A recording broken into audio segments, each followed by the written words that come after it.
So காரணிப்படுத்துக்களை second sum ஏற்கனவே first some போட்டோம். இப்போ செகண்ட் சம் ஒர்க் அவுட் பண்ணலாம்.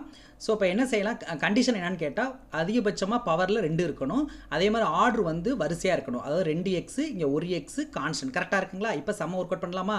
இப்போ எக்ஸ் ஸ்கொயர் அதாவது பவரில் 2 இருக்குது பார்த்தீங்களா, அதுக்கு முன்னாடி என்ன நம்பர் இருக்குன்னு பாருங்கள். இங்கே ஒன்றுமே இல்லையா, அப்போ 1 இருக்குதா அர்த்தம். அந்த 1 என்ன செய்யணும், லாஸ்ட் நம்பரோட மல்டிப்ளை பண்ண போகிறோம். அப்போ 1 × -12 அதை மல்டிப்ளை பண்ணால் 1 × 12 12. இங்கே 1க்கு முன்னாடி என்ன இருக்குது, ப்ளஸ். அப்போ ப்ளஸ் × மைனஸ் கரெக்டாக ஆயிடுச்சு.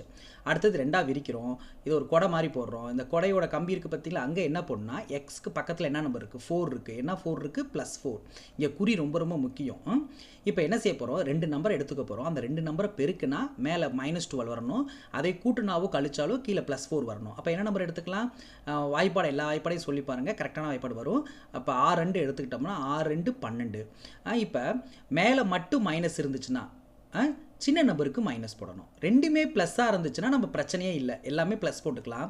மேலே மட்டும் மைனஸ் இருந்தால் சின்ன நம்பருக்கு மைனஸ் போடுங்க. இப்போ செக் பண்ணி பாருங்கள், சின்ன நம்பருக்கு மைனஸ் போட்டோமா, அப்போ இதுக்கு என்னதுன்னா ப்ளஸ் போட போகிறோம்.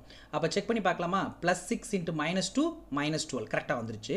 இப்போ இதை கீழே பார்க்கலாம், கூட்டி பார்க்கலாம் இல்லை கழிச்சு பார்க்கலாம். இப்போ இதை கூட்டலாமா கழிக்கலாமான்னு பார்க்குறதுக்கு ரெண்டுமே வேறு வேறு சைன். அப்போ என்ன செய்யலாம், கழிக்கணும், அதாவது சப்ட்ராக்ட் பண்ண போகிறோம். 6ல் 2 போச்சுன்னா 4. பெரிய நம்பருக்குரிய என்னது, ப்ளஸ்ஸு. ஸோ ப்ளஸ் போட்டோம். அப்போ கரெக்டாக வந்துருச்சா.